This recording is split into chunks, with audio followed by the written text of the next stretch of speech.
अवधूत चिंतन श्री गुरुदेव दत्त। આપણે દત્ત સંપ્રદાયના સંત શ્રી કાવડી બુવાનું જીવન ચરિત્ર શ્રવણ કરી રહ્યા છે। કાવડી બુવાએ અને એમાં એમણે જે પણ ભક્તોને માર્ગદર્શન આપીને એમનો દુઃખ પરિહાર કર્યો એ વિશે આપણે વિવિધ એમના પ્રસંગો જોઈએ છે। ભૂમિગત દ્રવ્ય મળવું। તો કાવડી બુવાનું મુકામ જુનાગઢમાં હતો। શામળશાસી જુનાગઢના નિવાસી હતા। કાવડી બુવાનો મુકામ ગુજરાતમાં આવેલ સૌરાષ્ટ્રમાં જુનાગઢમાં હતો અને જુનાગઢના નિવાસી હતા અને તેઓ કાવડી બુવાના દર્શન કરવા મહારાજનો મુકામ તે સમયે નરસિંહ મહેતાના ખંડિયર જૂના મકાનમાં જ હતો।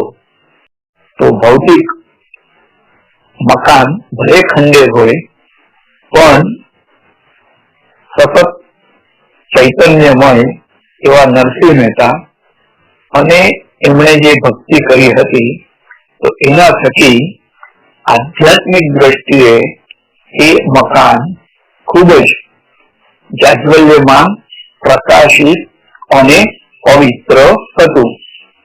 આથી કાવડી બુવા ત્યાં જ નિવાસ કરતા હતા। અત્યારે તો જો કે એનું રિનોવેશન થઈ ગયું હશે સરકાર દ્વારા પણ એ વખતે લગભગ 250 વર્ષ પહેલા નરસિંહ મહેતાનું ખંડિયર મકાન હતું અને ત્યાં મહારાજનો મુકામ હતો। અને ખંડિયર હોય કે ગમે તેવું, પરંતુ સંત નિવાસથી મકાન, ઘર, ઝૂંપડી અતિ દિવ્ય તેજ શક્તિ સભર હોય છે। તો તે વાડામાં એક જૂના પીપળાનું વૃક્ષ હતું અને શામળાજી પીપળાને પાણી ચડાવી તેની પ્રદક્ષિણા કરતા હતા। તો શામળશા શેઠ કે શામળાજી શેઠ કાવડી બુવાને પોતાની કર્મ કહાણી કહી સંભળાવતા હતા અને તેમાંથી ઉગરવાનો માર્ગ બતાવવા તેમણે વિનંતી કરી છે। તો શેઠ કાવડી બુવાને તેમના ઘેર લઈ ગયા અને ત્યાં તેમણે મહારાજની યથાસાંગ પૂજા કરી છે।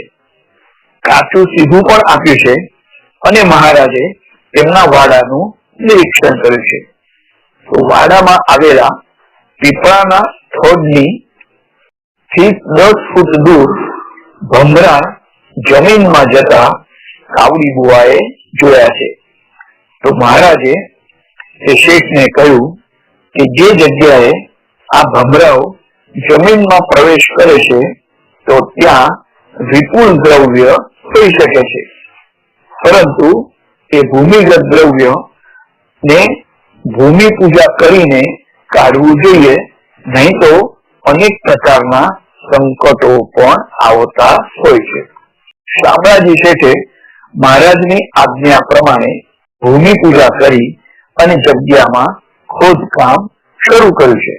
તો તેમને સોના મોહરોથી ભરેલો શરૂ મળ્યો છે અને એ શામળાજી શેઠ એ જગ્યા પર શ્રી કૃષ્ણ ભગવાનનું મંદિર બાંધ્યું છે અને હવે તેમનું દારિદ્ર્ય એટલે કે ગરીબાઈ પણ દૂર થઈ ગઈ છે અને થોડા દિવસો પછી તેઓ જુનાગઢના નગર શેઠ પણ થયા છે। તો તે મંદિર હજુ પણ તેમની યાદમાં ઊભું છે। ભૂમિગત દ્રવ્ય વિશે પણ ઘણી બધી વાતો ફેલાયેલી હોય છે। કેટલાક લોકો તો ધોતારાઓ ખાસ કરીને તમારા ઘરમાં ભૂમિગત દ્રવ્ય છે એમ કહીને તેમની પાસેથી અનેક પ્રકારની વિધિના પૈસા લઈને લોકોને છેતરતા પણ હોય છે। તો ભૂમિગત દ્રવ્ય ભલે હોય પણ એનો અને આપણો જો ઋણાનુબંધ હોય તો જ એ આપણને ભૂમિગત દ્રવ્ય મળતું હોય છે। એક પ્રસંગમાં તો એક વખતે જોયું કે કોઈ આવું જુઓ લોકોને કહેતા હતા કે તમારા ઘરમાં અમુક આમ છે તેમ છે અને હું એને દૂર કરી તમારે ત્યાં વિધિ કરીશ અને એક પેટી લઈ જાય ત્યાં આગલા દિવસે મૂકી જાય અને બીજા દિવસે આવીને કે અહીંયા હું વિધિ કરીશ અને જમીનમાં ખોદીને એમાંથી તેઓ હાડપિંજર કાઢતા હતા. તો બે ત્રણ ઠેકાણે એક ને એક પ્રકારની વસ્તુ જોઈને પેલા ભક્તને શંકા થઈ અને એને તરત સવાલ કર્યો કે દરેક ઠેકાણે વળી હાડપિંજર જ કેમ મૂકે છે અને આખી પેટી અહીંયા આવીને કેમ મૂકે છે? તો કેટલીક અમુક સ્મશાનની વસ્તુઓ નો ઉપયોગ કરીને કેટલીક વાર અને પછી કે હવે આને માટે વિધિના આટલા પૈસા થશે. એટલે જો કોઈ જુતારા હોય તો એમની છેતરપિંડીથી આપણે હંમેશા બચવું જોઈએ અને મહેનત કરેલું જે ધન હોય એ આપણને સુખ શાંતિ અને પ્રગતિ કરાવે છે.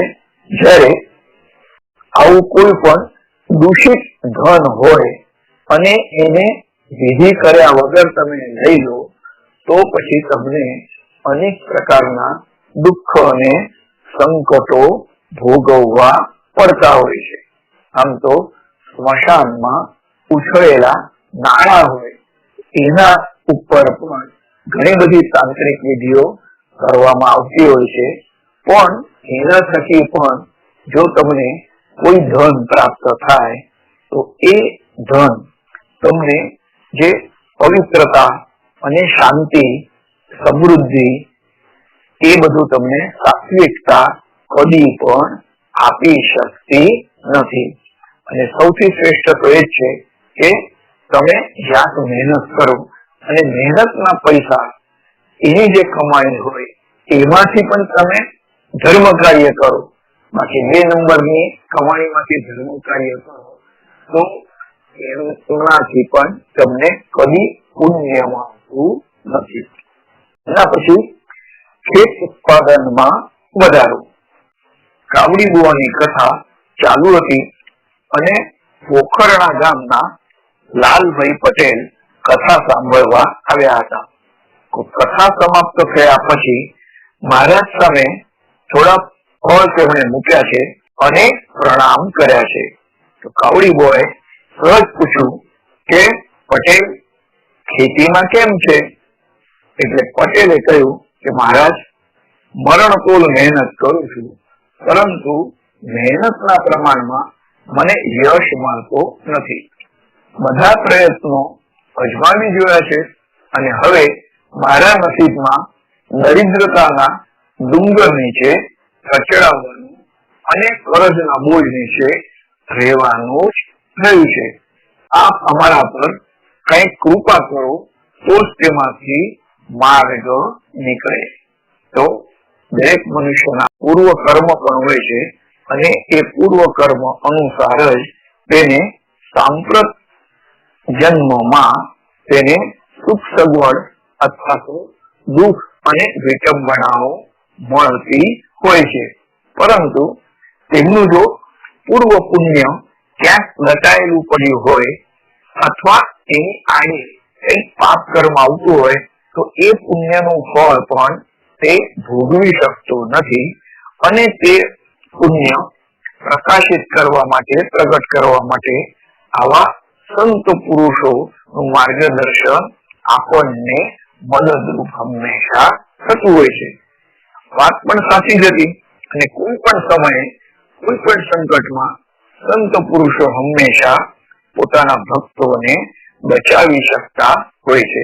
અવળીબુઆએ વિચાર કરીને કહ્યું કે મૃગ નક્ષત્ર પછી પહેલો વરસાદ પડે તે પહેલા ઇન્દ્ર યજ્ઞ તું કર અને તારી ખેતી ઉત્તમ પ્રકારે પાકશે.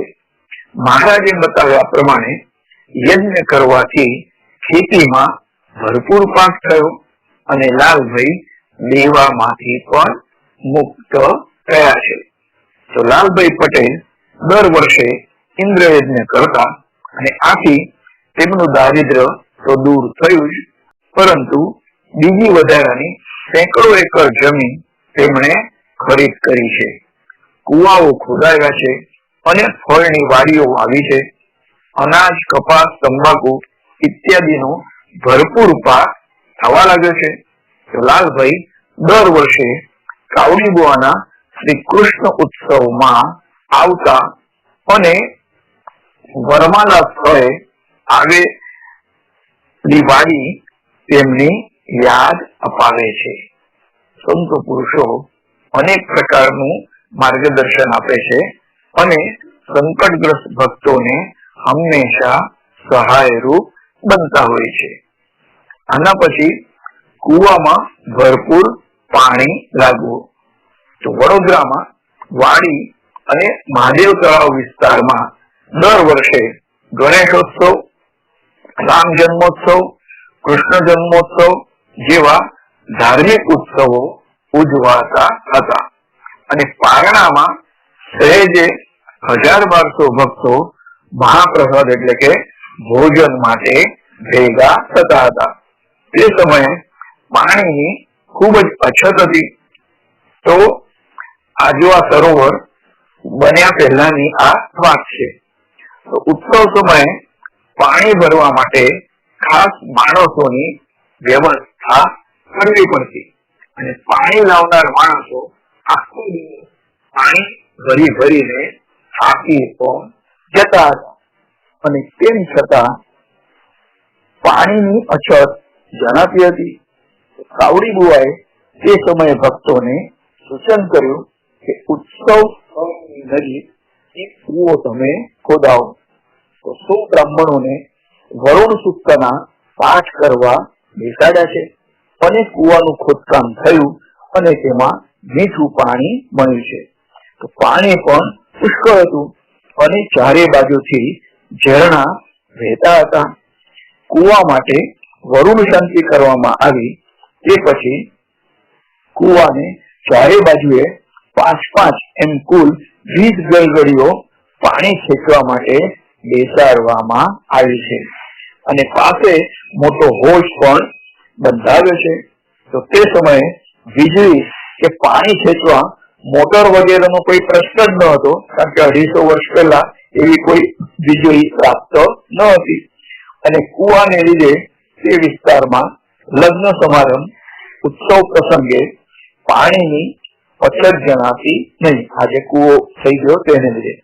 આથી ત્યાંના લોકોને માટે આ આનંદના સમાચાર હતા. હાલમાં તો પાઇપ અને નળ દ્વારા જળ વિતરણ કરાતું હોવાથી તે કુવો અત્યારે અપ્રસ્તુત જેવો લાગે છે, પરંતુ તેમાં હજુ પણ પાણી ખૂટ્યું નથી અને તે રસ્તે જતા કુવાની યાદ આવ્યા વગર રહેતી નથી. તો જે કુદરતી પરિબળો છે, પૃથ્વી, આગ, તેજ, વાયુ અને આકાશ, તો જે વરુણ તત્વ છે એ વરુણ તત્વ, જળ તત્વ ક્યાંથી મળશે અને અવિરત એનો આપણને તૂટવડો ન પડે એવું આપણને જળ મળતું રહે, તો એના માટે પણ વેદોમાં પણ કેટલાય મંત્રો છે અને આ વરુણ મંત્ર, તો એનું વરુણ સૂક્ત, તો એનું સમાયોજન કરીને આ રીતથી જળ સંકટનું નિવારણ આપણે કરી શકીએ છીએ. એના પછી સાપનું ઝેર ઉતાર્યું. એક વખત મહારાજ ભદ્રકાળી માતાના દર્શન માટે પાવાગઢ ગયા છે અને સાથે ભક્ત સમુદાય પણ હતો. કાળી માતાનું મંદિર પાવાગઢ ના શિખર ઉપર છે. તે દિવસોમાં પગપાળા પ્રવાસ જ હતો. ભક્તો ભજન કરતા ચાલી રહ્યા હતા અને તળેટીમાં બધાએ મુકામ કર્યો છે. તો તળેટીમાં આનંદગીર ગોસાઈનો મઠ હતો અને મઠના પ્રાંગણમાં ગોસાઈ બુવાની ધૂણી પણ પ્રગટાવેલી હતી. તો પ્રજ્વલિત ધૂણીને લીધે જંગલી પ્રાણીઓથી પણ રક્ષણ મળતું હતું. તો એ વખતે તો જંગલી વિસ્તાર હતો, હવે તો બધું એ શહેર જેવું થઈ ગયું છે.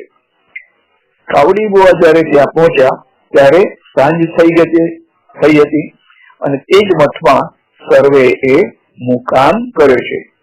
પ્રાંગણમાં ચૂલો સળગાવી ખીચડી શાક બનાવવાનો નિર્ધાર કર્યો છે અને ભક્તોમાં દિગંબર પાનસે નામના એક ગૃહસ્થ પણ હતા. તેઓ બળતણ માટે સૂકા લાકડા એકઠા કરતા હતા અને અંધારામાં તેમને એક લાકડું દેખાયું છે. તેમણે તે લાકડું ખેંચ્યું, પરંતુ તે લાકડું નહીં પણ કાળો નાગ હતો. તો પૂંછડી ખેંચતા જ નાગે પલટી મારી અને દિગંબરના હાથને દંશ દીધો છે. તેણે મોટેથી ચીસ પાડી છે અને હાથ ઝટકતા જ નાગ પલાયન કરી ગયો છે, પણ દંભ તો એને માર્યો છે. તો મહારાજ સ્નાન કરી સંધ્યાવંદન કરતા હતા અને તેમના કાને સર્પદંશની વાત આવી છે.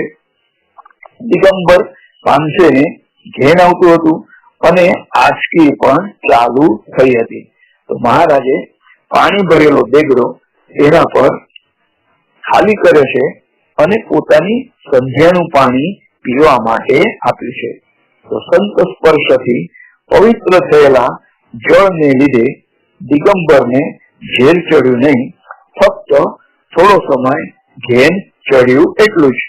બીજા દિવસે દિગંબર એકદમ સાજો થઈ ગયો છે અને આનંદગીર ગોસાઈના મઠના સાધુઓ પણ પ્રસંગોપાત આ ઝેર ઉતારવાની વાત યાદ કરે છે.